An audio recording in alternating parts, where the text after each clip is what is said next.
இரண்டாம் உலகப் போர் காலகட்டத்தில் நடந்த கொடூரமான ஒரு விஷயத்த சொல்லு அப்படின்னா ஹிரோஷிமா நாகசாகியில் ஆட்டம் பாம் போட்டது அப்படின்னு நீங்கள் சொல்லலாம். ஆனால் ஜப்பான்லேருந்து, அமெரிக்காவிலேருந்து, ரஷ்யாவிலேருந்து, ஈவன் ஜெர்மனி வரைக்கும் இன்னும் சில கொடூரமான விஷயங்களை யாருக்குமே தெரியாமல் பண்ணிக்கிட்டு இருந்தாங்க, இந்த போர் அப்படிங்கிறத ஒரு காரணமாக காட்டி.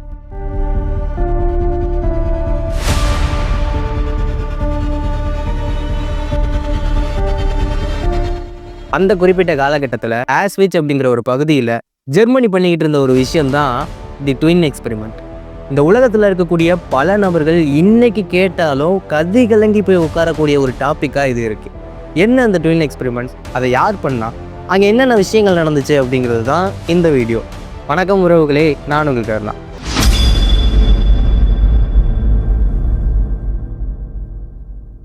சில நேரங்களில் உங்களுக்கு சில மாதிரியான டவுட்ஸ் அப்படிங்கிறது வரலாம். இப்போது இந்த ஸ்கேன் எடுக்கக்கூடிய நடைமுறைகள் அப்படிங்கிறது இருக்குது. உடலுக்குள்ளே ஒரு பாதிப்பு வந்ததுக்கு அப்புறமா எந்தெந்த ஆர்கன் செயலிழக்குது அப்படிங்கிறத நம்மளால் பார்க்க முடியுது. ஒரு 30-40 ஆண்டுகளுக்கு முன்னாடி, ஒரு 70 ஆண்டுகளுக்கு முன்னாடி இதையெல்லாம் எப்படி கண்டுபிடிச்சிருப்பாங்க? ஒரு மனிதனுக்கு குறிப்பிட்ட நோய் வருது அப்படிங்கிறப்போ அது எந்தெந்த பகுதிகளை பாதிக்குது, எந்தெந்த பகுதிகளை செயலிழக்க செய்யுது அப்படிங்கிறத எப்படி கண்டுபிடிச்சிருப்பாங்க அப்படிங்கிற கேள்வி வரும்ல.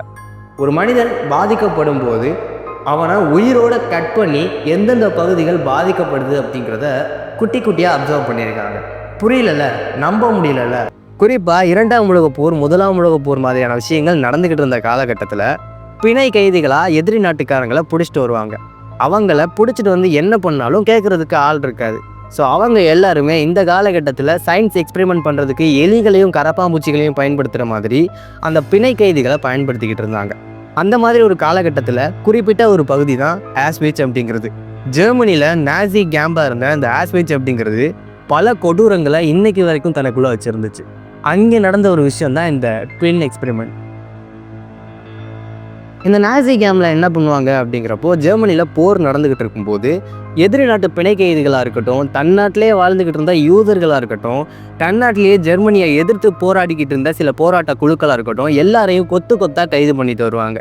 கொத்து கொத்தாக கைது பண்ணிட்டு வந்தது மட்டும் இல்லாமல் அந்த ஆஸ்விச்சில் இருக்கக்கூடிய நாசி கேம்பில் போட்டு பல சித்திரவதைகள் அப்படிங்கிறத பண்ணி கொள்ளுவாங்க. ஆனால் அங்கே ஒரு பர்சன் தான். அந்த பர்சன் அப்படிங்கிறவன் அந்த காலகட்டத்தில் பல நபர்கள் இறக்குறதுக்கு முன்னாடி வரைக்குமே ஒரு ஹீரோவாக பார்க்கப்பட்டான். அவனோட கையில் மட்டும் நம்ம மாட்டிக்கிட்டோம்னா நம்ம தாண்டா அதிர்ஷ்டசாலின்னு நினச்சாங்க அங்கே இருக்கக்கூடிய கைதிகள். அந்தளவுக்கு ஒரு நல்லவனாக இருந்தால் அந்த குறிப்பிட்ட டாக்டர். இந்த ஆஸ்விச்சில் இருக்கக்கூடிய நாசி கேம்ப்க்கு ட்ரெயினில் குத்தாக நிறைய கைதிகளை பிடிச்சிட்டு வருவாங்க இராணுவ வீரர்கள். பிடிச்சிட்டு வந்து அந்த கேம்பில் அடைக்க போகிறதுக்கு முன்னாடி ட்ரெயின் அப்படிங்கிறது நிற்கும். அந்த ட்ரெயின் நிற்கும் போது ட்ரெயினுக்கு முன்னாடி ஒரு டாக்டர் அப்படிங்கிறவர் நிற்பார், ஜோசப் மங்கீலி. சிரிச்ச முகத்தோட அழகாக ட்ரெஸ் பண்ணி எல்லாரையும் பார்த்து கையசைச்சிக்கிட்டு இருப்பார். எல்லாருமே என்னையை கூட்டிகிட்டு போயிருங்கன்னா அவரை பார்த்து கையாட்டுவாங்க. அந்த நபருக்கு தேவை அப்படிங்கிறது எல்லாரும் கிடையாது, குறிப்பாக ட்வின்ஸ் இருப்பாங்கல்ல, அவங்க எல்லாரையும் அந்த நபர் கூட்டிகிட்டு போயிடுவார். இது மட்டும் இல்லாமல் இங்கே இருக்கக்கூடிய நிறைய தாய்மார்களும் நிறைய நபர்களும் என்னோட பசங்களும் ட்வின்ஸு தான், இவங்களையும் கூட்டிகிட்டு போய் காப்பாற்றிருங்க, நீங்கள் நல்லா இருப்பீங்க, அதாவது நாங்களும் ட்வின்ஸு தான், என்னையும் கூட்டிகிட்டு போய் காப்பாற்றிடுங்க அப்படின்னு பல நபர்கள் வேணும்னே இந்த ஜோசப் மங்கீலி கிட்ட கெஞ்சுவாங்க. இந்த ஜோசப் மங்கீலி அப்படிங்கிறவரும் இவங்க கெஞ்சுறதுக்கு ஏற்று யாரெல்லாம் ட்வின்ஸாக இருக்காங்களோ அவங்க எல்லாரையும் தன் கூட அழைச்சிட்டு போயிடுவார். இந்த விஷயம் அப்படிங்கிறது வெளியிலேருந்து பார்க்கக்கூடிய நபர்களுக்கு என் குழந்தை ஜோசப் மங்கீலி கிட்ட போயிடுச்சு, அது நல்ல வேலை ட்வின்ஸாக இருந்துச்சு, அவர் என்னோட குழந்தையை காப்பாற்றுவார் அப்படின்னு நம்பிக்கிட்டு இருந்தாங்க. அந்த விஷயத்த ஜோசப் மங்கீலி பண்ணாரா அப்படிங்கிறது தான் இந்த கதை. அவருக்கு இந்த ட்வின்ஸ் அப்படிங்கிறவங்கள ரொம்ப பிடிக்கும். இந்த ட்வின்ஸை பார்த்தாலே அவர் முகத்தில் ரொம்பவே சந்தோஷம் வந்துடும். இந்த ட்வின்ஸை பார்த்தா இந்த நபர் அப்படிங்கிறவர் கை நிறைய சாப்பாடையும் சாக்லேட்டையும் அள்ளிக்கிட்டு ஓடி போய் அவங்கள கட்டி பிடிச்சி கூப்பிட்டு வந்துடுவார். எதுக்காக இதெல்லாம் பண்ணார், எதுக்கு இந்த நபர் அப்படிங்கிறவர் இவ்வளோ நல்லவராக இருக்கார்? ஒரு பொண்ணு அப்படிங்கிறவ ஒரு செய்தி சேனலுக்கு நியூஸ் அப்படிங்கிறத கொடுக்குறா. அந்த நியூஸில் அந்த பொண்ணு என்ன சொல்கிறா அப்படின்னா, நான் ஒரு 7-8 வயது குழந்தையாக இருந்தேன், நானும் என்னோட தங்கையும் அங்கே இருந்தோம். நாங்கள் இருக்கும்போது அங்கே ஒரு விஷயம் அப்படிங்கிறது நடந்துச்சு. அங்கே ஒரு 2 பசங்களை அந்த ஜோசப் மங்கீலி அப்படிங்கிறவர் நைட்டு ஒரு 2 மணிக்கு கூட்டிகிட்டு போனார். நாங்கள் இருந்த ரூமில் எல்லாரும் தூங்கிக்கிட்டு இருக்கும்போது அந்த 2 பசங்களை அவர் கூட்டிகிட்டு போகிறத நாங்கள் பார்த்தோம். அதுதான் நாங்கள் பார்த்தது லாஸ்ட் டைம். அதுக்கடுத்து அது 2 பசங்களை நாங்கள் பார்த்ததில்லை அப்படிங்கிறத ஒரு செய்தி சேனலுக்கு அவங்க சொல்லியிருந்தாங்க. Don't ask me to explain what kind of a brain such a woman had. I don't know. I don't know. So even அவங்களுக்கு ஏதோ ஒன்று சஸ்பீஷியஸாக பட்டிருக்கு, மிகப்பெரிய அளவில் சந்தேகம் வந்திருக்கு. இதனாலேயே அவங்க என்ன பண்ணிட்டாங்க அப்படின்னா, இந்த ஜோசப் மங்கீலி இருக்கார்ல, அவர்கிட்ட பேசுகிறதையும் அவர் கூப்பிட்டா போகிறதையும் அவர் கொடுக்குறத சாப்பிட்றதையும் தவிர்க்க ஆரம்பிச்சிருக்காங்க. கிட்டத்தட்ட 3000 ட்வின்ஸில் ஒரு 200 பேர் அப்படிங்கிறவங்க கடைசியாக உயிரோட வெளியே வந்தாங்க. உயிரோட வெளியே வந்த அந்த 200 ட்வின்ஸில் இந்த பொண்ணு அப்படிங்கிறவளும் ஒருத்தி. ஜோசப் மங்கீலி அவன் ஒரு டாக்டர் கிடையாது, ஈவில். டாக்டரோட ட்ரெஸ் போட்டிருக்கிற ஒரு ஈவில். இந்த மங்கீலி அப்படிங்கிறவன் பல விதமான ஆராய்ச்சிகளை தன் வசம் வச்சுருந்தான். அவனுக்கு இந்த ஜெனட்டிக்ஸ் அப்படிங்கிறது எப்படி ஒர்க் ஆகுது, 2 ட்வின்ஸோட பாடியில் மாறுபாடுகள் அப்படிங்கிறது இருக்குமா, ஒரு ட்வின்ஸுக்கு நம்ம ஏதாவது பண்ணோம்னா அதே விஷயம் இன்னொருத்தனுக்கு வருமா அப்படிங்கிற மாதிரி பல சந்தேகங்கள் இருந்திருக்கு. அதுக்காகவே ட்வின்ஸை மட்டும் தனியாக தேர்ந்தெடுத்து எடுத்துகிட்டு போய் அவங்க மத்தியில் இந்த மாதிரியான விஷயங்களை பண்ணிக்கிட்டு இருந்திருக்கான் இந்த ஜோசப் மங்கீலி அப்படிங்கிறவன். ஒரு ட்வின்னை முடிஞ்ச அளவுக்கு சிதைக்க வேண்டியது, அந்த ட்வின் கிட்ட பண்ணாத வேலையெல்லாம் பண்ண வேண்டியது, அது பாதிப்புகளுக்கு உள்ளாகி ஒரு வேளை இறந்துருச்சு அப்படிங்கிறப்போ அந்த இன்னொரு ட்வின் இருக்குல்ல, அது ரஃப் காப்பி மாதிரி. இதில் நான் இந்த விஷயங்கள்லாம் பண்ணனால தான் இந்த மாதிரியான பாதிப்புகள் ஏற்பட்டுச்சா, இல்லைனா இந்த பாதிப்புகள் ஏற்கனவே அந்த ட்வின்ஸுக்கு இருந்துச்சா, ரெண்டையும் கொள்ளு, ரெண்டையும் கம்பேர் பண்ணு, நான் என்னென்ன மாதிரியான பாதிப்புகளை இதுக்கு ஏற்படுத்தியிருக்கேன், இந்த பாதிப்புகள் இன்னொரு நல்லா இருக்கிற ட்வின் கிட்ட இல்லைன்னா ஆராய்ச்சி அப்படிங்கிறது சக்ஸஸ். அதாவது நான் இதெல்லாம் பண்ணதுனால தான் இந்த ட்வினுக்கு இந்த பாதிப்புகள் ஏற்பட்டுச்சு, ஏன்னா இன்னொரு ட்வினுக்கு அந்த பாதிப்புகள் கிடையாது. இந்த டாக்டரை பொறுத்த வரைக்கும் இது கொடுமை கிடையாது, அச்சீவ்மெண்ட், ஆராய்ச்சி, அறிவியல். ஒரு தனிப்பட்ட ரூம் அப்படிங்கிறது இருந்திருக்கு. அந்த ரூமில் இருக்கக்கூடிய அத்தனை குழந்தைகளுக்கும் அத்தனை அடல்ட்டுக்கும் சரியான நேரத்தில் சாப்பாடு போயிடும். எக்ஸ்ட்ராவாக சாப்பாடு வேணும் அப்படின்னாலும் போகும். நாசி கேம்ப் அப்படின்னு எடுத்துக்கிட்டோம்னா சரியாக தூங்குறதுக்கு இடம் இருக்காது. சின்ன இடத்துல தான் 2 நபர்கள் தூங்க வேண்டியிருக்கும். இதை தாண்டி அந்த இடத்துல பல கொடூரமான விஷயங்களை அனுபவிக்க வேண்டியிருக்கும். ஒரு நபர் ஒரு நோய் இறந்து போயிருப்பார், அந்த இடத்துலையே அவன் எடுத்த வாந்தியிலேயே தூங்க வேண்டிய சூழ்நிலை அப்படிங்கிறது ஏற்படும். ஒரு குறிப்பிட்ட பகுதியில் தான் அதிகமான நபர்கள் படுத்து கிடக்கணும். அங்கே எலிகள் அப்படிங்கிறது அதிகமாக தொல்லை பண்ணும், அதிகமான அளவில் ஒட்டுண்ணிகள் அப்படிங்கிறது இருக்கும். இந்த மாதிரியான பகுதிகளில் வாழ்கிறதுக்கு மனிதர்கள் இறந்துடலாம் அப்படின்ற மாதிரியெல்லாம் யோசிக்க வைப்பாங்க. சாப்பாடு சரியாக வராது, ஒருத்தர் சாப்பிட்டு மிச்சம் வச்ச சாப்பாடு இன்னொருத்தனுக்கு போகும். இந்த மாதிரி கொடுமைகள் நடந்துக்கிட்டு இருக்கும்போது இன்னொரு சைடில் ரொம்பவே அன்பான மக்களை வளர்க்கப்பட்டவங்க தான் இந்த ட்வின்ஸாக இருந்தாங்க. அவங்களுக்கு எந்த அளவுக்கு உணவு கொடுக்க முடியுமோ அந்த அளவுக்கு உணவு அப்படிங்கிறத கொடுத்தாரு. ஈஸியாக அவங்களால நடமாட முடிஞ்சிச்சு. அவங்க மற்றவங்களுக்கு இருந்த உரிமைகளை விட இவங்களுக்கு அதிகமான உரிமைகள் இருந்துச்சு. இந்த காரணத்தினாலேயே எல்லாரும் இந்த டாக்டர் ஜோசப் மங்கீலியை ரொம்ப நம்பினாங்க. அவர் என்ன சொன்னாலும் அவர் சொல்கிறதுக்கெல்லாம் தலையாட்டினாங்க. அவர் அவங்களுக்கு ஒரு விதமான சத்தியம் அப்படிங்கிறத பண்ணி கொடுத்துருந்தாரு. என் கூட இருங்க, நான் சொல்கிறத கேளுங்க, உங்களை கண்டிப்பாக நான் உயிரோட வெளியே அனுப்பிடுவேன் அப்படிங்கிறத ப்ராமிஸ் பண்ணியிருந்தார். இதை நம்பி அவர் கூட நிறைய நபர்கள் அப்படிங்கிறவங்க ட்ராவல் பண்ண ஆரம்பித்தாங்க. அவங்க பண்ண முதல் தப்பு இல்லை, அவங்க பண்ண கடைசி தப்பு வாழ்க்கையில் அதுவாக தான் இருக்கும். அந்த இடத்துல அவர் என்னென்ன மாதிரியான எக்ஸ்பெரிமெண்ட்ஸ் பண்ணாருன்னு சொல்லணும்ல. ஒரு ட்வின் கிட்ட இருந்து பிளட் அப்படிங்கிறத கலெக்ட் பண்ணி இன்னொரு ட்வின்கிட்ட செலுத்துவார். அவங்க 2 பேரும் ட்வின்ஸாக இருந்தாலும் பிளட் குரூப் ஒரே மாதிரி இருந்தாலும் இந்த விஷயங்களை அவர் தொடர்ந்து பண்ணும்போது, இந்த விஷயங்களை அவர் வாடிக்கையாக வச்சுருக்கும் போது இன்ஃபெக்ஷன் ஆகி நிறைய நபர்கள் இறந்து போனாங்க. நிறைய நபர்கள் அப்படிங்கிறவங்க தீராத நோய்கள்னால பாதிக்கப்பட்டாங்க.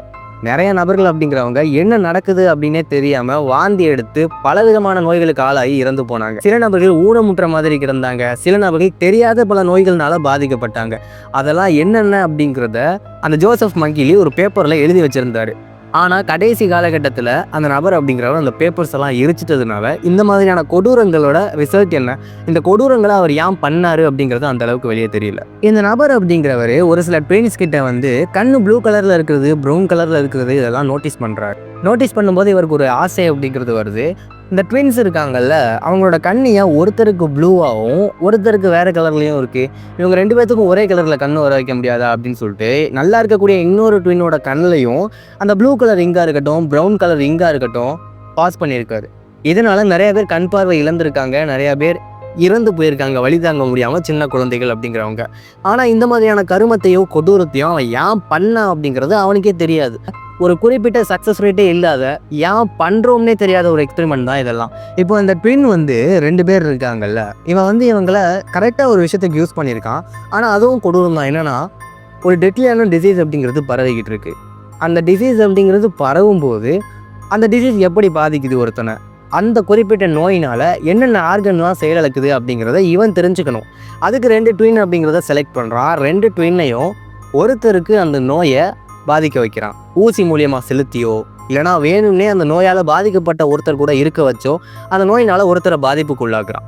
ஒருத்தர் பாதிப்புக்கு உள்ளானதுக்கு அப்புறமா அந்த நபர் இறக்குற வரை வெயிட் பண்ணி இறந்ததுக்கு அப்புறமா உடலை கீறி அவங்களோட உடலில் என்னென்ன பாதிப்புகள் இருக்குது, என்னென்ன ஆர்கன் செயலிழந்திருக்கு, என்னென்ன மாதிரியான ஆர்கன்ஸ் அப்படிங்கிறது எந்த குறிப்பிட்ட காலகட்டத்தில் செயலிழந்திருக்கு அப்படிங்கிறதெல்லாம் நோட் பண்ணிடுவான். இதெல்லாம் நோட் பண்ணி முடிச்சதுக்கப்புறமா இன்னொரு ட்வின் இருப்பான்ல, அவன் ஃப்ரெஷ்ஷாக இருப்பான், நோய் பாதிக்கப்பட்டிருக்காது, ஹெல்த்தியாக இருப்பான், நல்லா சாப்பாடு கொடுத்து கவனிச்சுக்கிட்டு இருந்திருப்பாங்க.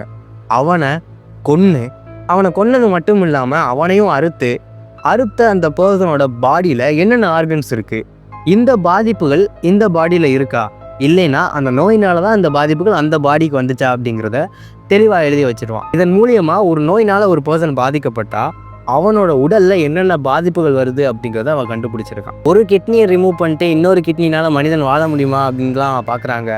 நிறைய விஷயங்கள் இந்த மாதிரி தோணும்ல. இதெல்லாம் முதல்ல யாருக்கிட்ட பண்ணி பார்த்துருப்பாங்க. இப்போ 1 கிட்னியை ரிமூவ் பண்ணிட்டு 1 கிட்னியில் ஹியூமன் வாழ்கிறது, பித்தப்பைய கணையப்பைய இதெல்லாம் ரிமூவ் பண்ணிட்டு ஒரு ஹியூமனால் வாழ முடியும் அப்படிங்கிறத யார் கண்டுபிடிச்சிருப்பா அப்படிங்கிற கேள்வி வரும்ல.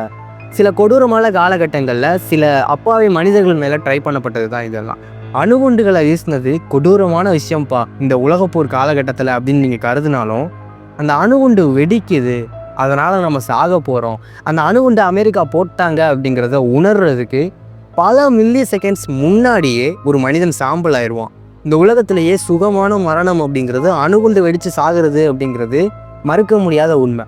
ஆனால் இந்த 2ஆம் உலகப்போர் காலகட்டத்தில் இந்த மாதிரி கேம்பில் இருந்த கொடூரமான விஷயங்களை அனுபவித்த நபர்களுக்கு தான் தெரியும், அணுகுண்டு வெடித்து செத்த நபர்களை விட அங்கே வாழ்ந்த நபர்கள் தான் ரொம்ப கொடூரமாக செத்துருக்காங்க அப்படிங்கிறது. இந்த விஷயங்கள்லாம் நடந்துக்கிட்டு இருக்கும்போது கொடூரமான காலகட்டம் அப்படிங்கிறது முடிவுக்கு வருது. இந்த நாசி ஜெர்மனிக்குள்ளே ரஷ்யா அப்படிங்கிறது ஊடுருவ ஆரம்பிக்குது. சோவியத் யூனியன் படைகள் அப்படிங்கிறது ரஷ்யாக்குள்ளே முன்னேற ஆரம்பிக்கும் போது பல இராணுவ தளங்கள் நொறுக்கப்படுது. அந்த மாதிரி இந்த ஒரு பகுதி இருக்கிற ஆஸ்பிச் கேம்ப் அப்படிங்கிறது அதையும் நெருங்கி வந்துடுறாங்க இந்த ரஷ்யாவை சேர்ந்தவங்க. இதனால் அங்கிருந்து இந்த ஜோசப் மங்கீலே அப்படிங்கிற டாக்டர் அப்படிங்கிறவன் தப்பிச்சு ஓட ஆரம்பிக்கிறான். இவன் ஓடும்போது தான் அவன் என்னென்ன எக்ஸ்பெரிமெண்ட்டை பண்ணான், எதுக்காக ட்வின்ஸுக்கிட்ட அந்த எக்ஸ்பெரிமெண்ட்டை பண்ணான், அந்த எக்ஸ்பெரிமெண்ட்லேருந்து அவன் என்னென்ன விஷயங்களை கண்டுபிடிச்சான் அப்படிங்கிற மாதிரியான பேப்பர்ஸை தீ வச்சு கொளுத்திட்டு அங்கேருந்து ஓடிடுறான். அந்த மாதிரி அவன் கொளுத்தினதுலேருந்து எடுக்கப்பட்ட சில பேப்பர்ஸ்லேருந்து கலெக்ட் பண்ணப்பட்ட விஷயங்கள் அங்கேருந்து நிறையா நபர்கள்கிட்ட, அதாவது ஒரு ட்வின் அப்படிங்கிறவங்க இறந்ததுக்கு அப்புறமா இன்னொரு ட்வின் அப்படிங்கிறவங்கள சில விதமான அட்டூழியங்களை பண்ணதுக்கப்புறம் பொழைச்சி போன விட்டுருந்தான்னா அவங்க கிட்ட இருந்து கலெக்ட் பண்ணப்பட்ட சில டேட்டாஸை வச்சு தான் இந்த மாதிரியான விஷயங்களை அவன் பண்ணியிருக்கான் அப்படிங்கிறது தெரிய வந்துச்சு. இந்த ஜோசப் மங்கீலியை பற்றின ஆராய்ச்சிகளும் அவனை தேடக்கூடிய பணிகளும் நடந்துக்கிட்டு தான் இருந்துச்சு. கிட்டத்தட்ட ஒரு 34 வருடங்களாக அவன் நல்லாவே வாழ்ந்துக்கிட்டு இருந்தான். பெயர்களை மாற்றிக்கிட்டு, அடையாளங்களை மாற்றிக்கிட்டு, தான் ஒரு டாக்டர் அப்படிங்கிறத மறைச்சு சவுத் அமெரிக்காவில் பல வருடங்கள் வாழ்ந்ததுக்கு அப்புறமா அங்கேருந்து பிரேசிலுக்கு போய் 34 வருடங்களுக்கு அப்புறமா அவன் இறந்து போயிட்டான் அப்படிங்கிறத மட்டும்தான் அவங்களால கண்டுபிடிக்க முடிஞ்சிச்சு. அவனுக்கு எந்த ஜஸ்டிஸும் கிடைக்கல, அதுக்கான பதில்களை அவன் சொல்லலை, இந்த விஷயங்களுக்கான தண்டனைகள் அப்படிங்கிறதையும் அவன் அனுபவிக்கலை. ஆனால் அவன் பண்ண விஷயங்கள் அப்படிங்கிறது மட்டும் பல ஆண்டுகள் தாண்டி இன்னைக்கு வரைக்குமே ஒரு கொடூரமான கதையாக இருக்குது.